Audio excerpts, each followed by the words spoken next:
السلام علیکم ورحمۃ اللہ وبرکاتہ۔ ناظرین، امید کرتا ہوں سب خیریت عافیت کے ساتھ ہوگے۔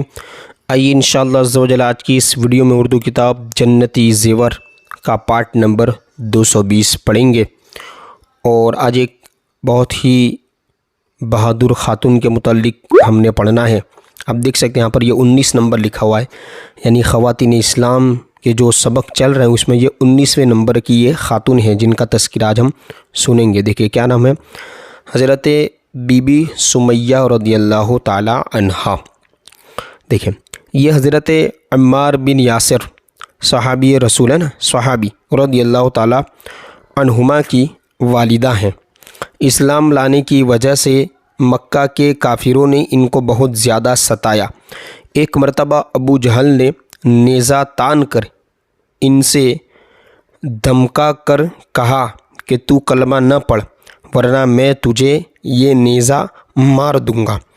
حضرت بی بی سمیہ رضی اللہ تعالیٰ عنہ نے سینہ تان کر زور زور سے کلمہ پڑھنا شروع کیا۔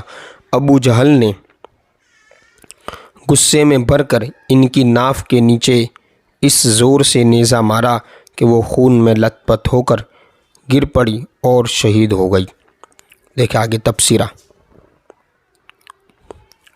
یہ ایک جانباز مسلمان عورت کا پہلا خون تھا جس سے خدا کی زمین رنگین ہو گئی، مگر اس خون کی گرمی نے ہزاروں مسلمان مردوں اور عورتوں میں جوش جہاد کا ایسا جذبہ پیدا کر دیا کہ بدر و احد یعنی جنگ بدر اور احد اور حنین کا میدان کفار کا قبرستان بن گیا، اور مکہ و خیبر میں کفر و شرک کے جنگلات کٹ گئے اور ہر طرف اسلام کا باغ پھلنے پھولنے لگا۔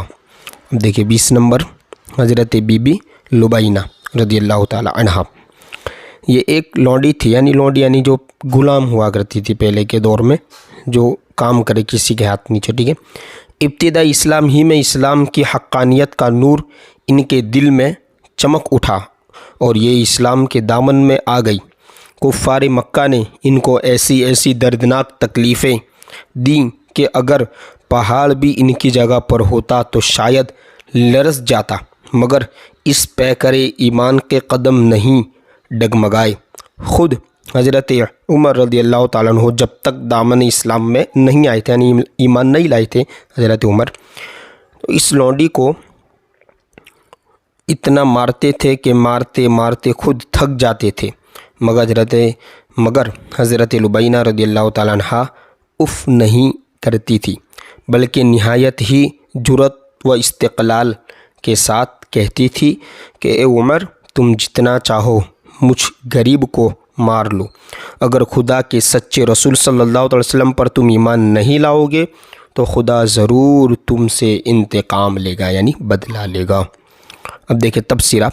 حضرت لبینہ رضی اللہ تعالیٰ عنہ کی اس ایمانی تقریر کی جہانگیری تو دیکھو کہ ابھی حضرت لبینہ رضی اللہ تعالیٰ عنہ کے زخم نہیں بھرے تھے، یعنی ابھی ٹھیک بھی نہیں ہوئی تھی کہ اسلام کی حقانیت نے حضرت عمر رضی اللہ تعالیٰ عنہ کو اس طرح دبوچ لیا کہ وہ بے اختیار دامن اسلام میں آ گئے، یعنی مسلمان ہو گئے اور زندگی بھر اپنے کیے پر پچھتاتے رہے، اور حضرت لبینہ رضی اللہ تعالیٰ عنہ جیسی غریب و مظلوم لونڈیوں کے سامنے شرم سے سر نہیں اٹھا سکتے تھے، اور ان کمزوروں اور غریبوں سے معافی مانگا کرتے تھے۔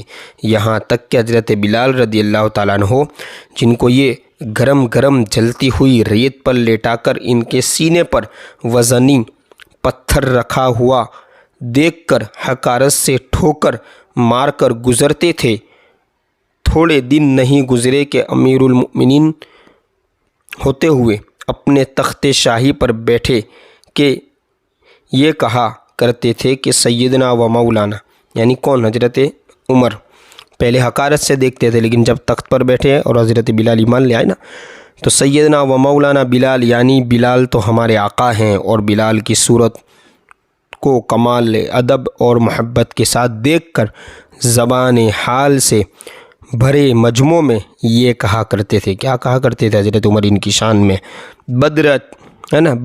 بدر معنی چاند ہوتا ہے. بدر اچھا ہے فلک پر آسمان پر.